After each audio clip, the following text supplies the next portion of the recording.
بسم اللہ الرحمن الرحیم۔ السلام علیکم اسٹوڈنٹس۔ اب ہمارا ٹاپک ہے سائیکولوجیکل ڈیولپمنٹ یعنی نفسیاتی نشوونما۔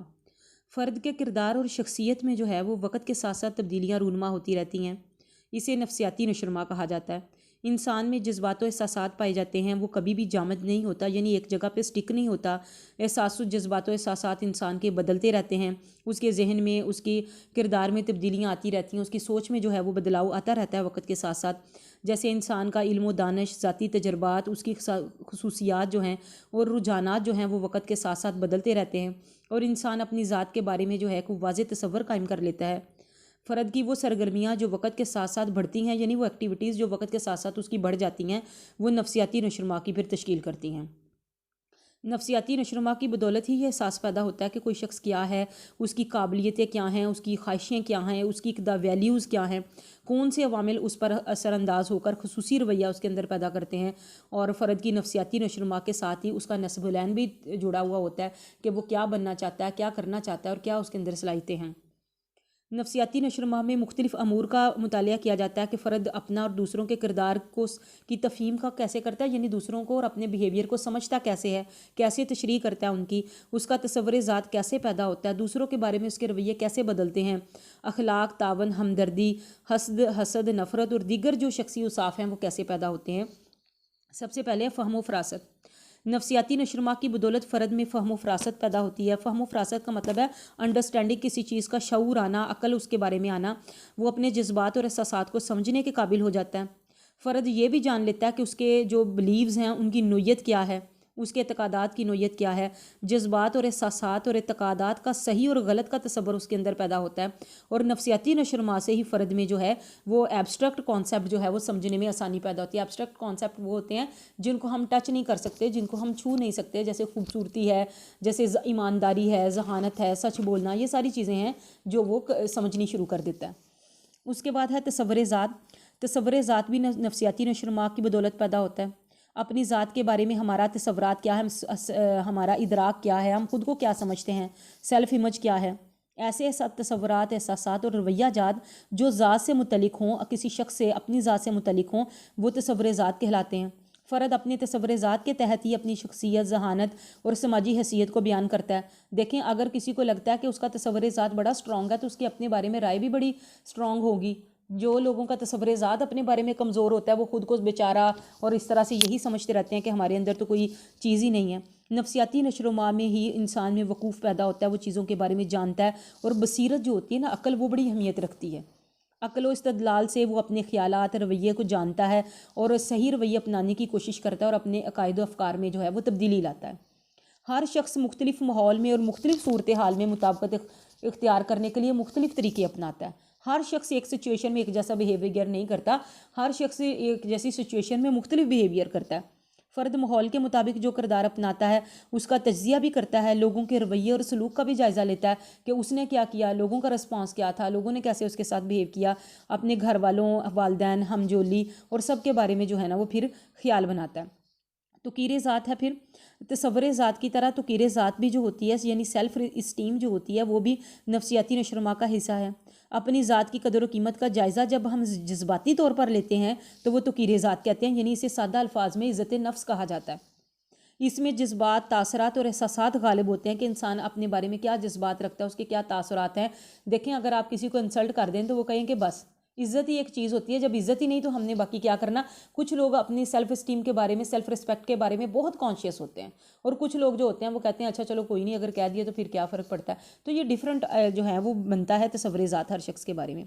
وہ اسکول میں جن طلبہ کی توقیر ذات زیادہ ہوتی ہے وہ اسکول میں کامیاب رہتے ہیں۔ بچے میں توقیر ذات زیادہ ہو تو وہ اپنے تعلیمی ادارے کے بارے میں تصور عمدہ، اپنے دوستوں کے بارے میں رویہ مثبت ہوتا ہے، اور وہ بڑا اپنے آپ کو سمجھتے ہیں کہ نہیں، ہم بہت اچھے ہیں، سیلف رسپیکٹ ہے، ہمارے دوستوں کی بھی رسپیکٹ ہے۔ وہ ہر ایک کو جو ہے وہ اچھے طریقے سے، اچھے الفاظ میں یاد کرنے کی کوشش کرتے ہیں۔ ولیم جیمز کا کہنا ہے کہ توقیر ذات کا تعین اس بات سے ہوتا ہے کہ کوئی کام میں کتنی کامیابی اس نے حاصل کی ہے۔ یہ بات بھی توقیر ذات پیدا کرنے کے لیے ضروری ہے کہ کوئی فرد اپنی کامیابی یا ناکامی کو بیان کیسے کرتا ہے۔ وہ بچے جو اپنی کامیابی کی وجہ اپنی ذاتی خصوصیات کو قرار دیتے ہیں کہ نہیں، میری جو ہے وہ کامیابی کی وجہ میری وجہ ہے، میں نے بڑی محنت کی، میں نے ایسے کیا، سادہ الفاظ میں اس کو کہا جاتا ہے کہ ان میں تو کیرے ذات جو ہے وہ زیادہ ہوتی ہے، اور جو لوگ دوسروں کو بیچ میں کہتے ہیں کہ نہیں میں اکیلا تو کچھ بھی نہیں کر سکتا تھا دوسرے لوگوں کا، اس کا مطلب یہ ہے کہ ان کی سیلف ریسپیکٹ اتنی زیادہ نہیں، وہ اس کو فوکس کرتے، اپنی ایگو کو اتنا نہیں اہمیت دیتے جتنا وہ دوسرے لوگ اس کو دے رہے ہوتے ہیں۔ اور تو کیرے ذات سے مراد یہ ہے کہ فرد کو اپنی اچھائیوں اور برائیوں کا علم ہونے کے ساتھ ساتھ معاشرے میں بھی اپنی قدر و قیمت کا احساس ہو کہ سوسائٹی میں میری رسپیکٹ کیا ہے۔ اس کے بعد ہے طفولیت میں نفسیاتی نشوونما۔ بلوغت جو ہے وہ بلوغت ایک طوفانی دور ہوتا ہے جس میں بلغمی اور جنسی ہارمون کے اخراج کی بدولت جسمانی تبدیلیاں پیدا ہوتی ہیں، بچے میں بڑی تبدیلیاں رونما ہوتی ہیں، وہ خود پر جو ہے اس کے اندر بہت ساری چینجز آتی ہیں۔ آگے ہم دیکھتے ہیں کہ کون کون سی اس میں چینجز آتی ہیں، اس کے سوچ بچار میں، جذبات میں، ہجانات میں اور خواہشات احساسات میں، ہر ایک میں بڑی تبدیلیاں پیدا ہوتی ہیں۔ اب ہم دیکھتے ہیں کہ کون کون سی تبدیلیاں پیدا ہوتی ہیں۔ سب سے پہلے خود مختاری کی خواہش۔ ابتدائی بلوغت میں ہی فرد کے پرسکون جذبات میں تلاطم پیدا ہو جاتا ہے، فرد میں آزادی اور خود مختاری کی جو خواہش ہے وہ بڑھ جاتی ہے، اور وہ اپنی آپ کو منوانے کی کوشش کرتا ہے، اپنے جذبات اور احساسات کا جو ہے وہ برملا اظہار بھی کرتا ہے۔ ذاتی اصلاح۔ فرد اس دور میں یہ جاننا چاہتا ہے کہ وہ دوسروں کی نظر میں کیا ہے۔ نئے نئے فیشن اور سٹائل اسی مقصد کے لیے بنائے جاتے ہیں کہ دوسرے لوگ اسے پسند کریں۔ وہ سیلف گرومنگ پہ جو ہے وہ بڑی توجہ دیتا ہے، اپنی ظاہری چال ڈھال پہ توجہ دیتا ہے، بات کیسے کرتا ہے، دوسروں کی نظر میں وہ پسندیدہ بننے کے لیے، قابل قبول بننے کے لیے لگا رہتا ہے۔ تجسر اور تذبذب، کریوسٹی اور کنفیوژن۔ بلوغت میں عضویاتی تبدیلیوں کے باعث تجسس اور حیرت جیسے احساسات بھی پیدا ہوتے ہیں۔ نیز فرد کو یہ اندازہ نہیں ہوتا کہ بلوغی تبدیلیوں کے نتائج میں وہ اس کی ظاہری حیت یعنی ظاہری شکل و صورت اس کا کیا بنے گی، وہ بڑا ہو کر کیسا رنگ روپ نکالے گا، یہ بات اسے کنفیوژن میں رکھتی ہے۔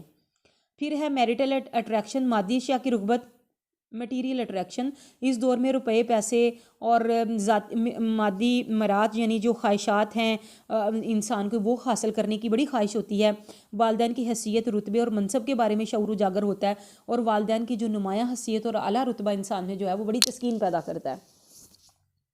ہمجولی سے وابستگی۔ بلوغت تک پہنچنے میں ہمجولیوں سے وابستگی بڑھ جاتی ہے۔ اس دور میں والدین سے تعلقات عموماً خوشگوار نہیں رہتے، کیونکہ والدین کی باتیں بچے کو اچھے نہیں لگ رہی ہوتی ہیں۔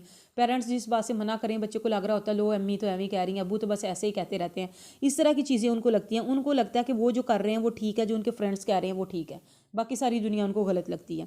اور اگر اس دور میں کی صحیح تسکین نہ ہو تو فرد میں جارحیت، منفی مقابلہ بازی، حسد اور رقابت کے جذبات پیدا ہونے لگتے ہیں۔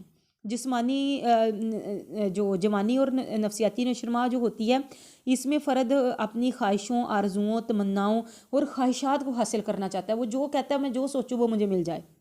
ماہر نفسیات ولیم پیری کے نزدیک جوانی میں فرد کی سوچ پختہ ہو جاتی ہے، وہ دوسروں کے جو نظریات ہیں جن سے وہ اس کے اپنے نظریات نہیں ملتے وہ ان کو بھی سنتا ہے، یعنی اختلافی نظریات کو بھی سنتا ہے، اور بات معقول ہو تو اس کو قبول بھی کرتا ہے، اور پیچیدہ سے پیچیدہ اور سنگین امور کا سامنا کرتا ہے، اور اسے احساس ہو جاتا ہے کہ ہر معاملے میں اس کا علم اور تجربہ کافی نہیں ہے، دوسرے لوگ بڑے جو ہیں وہ ایکسپرٹیز اس پہ بیٹھے ہوئے ہیں لوگ۔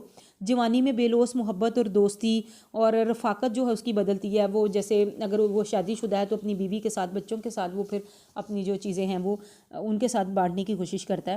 بڑھاپے میں تاخیری جوانی اور بڑھاپے میں نیا علم حاصل کرنے کی خواہش کم رہ جاتی ہے، فرد میں جذباتی فیصلوں کو کنٹرول کرنے کی بھی صلاحیت کم رہ جاتی ہے، اور وہ مستقبل کو مختصر و غیر مرتب سمجھنے لگتا ہے۔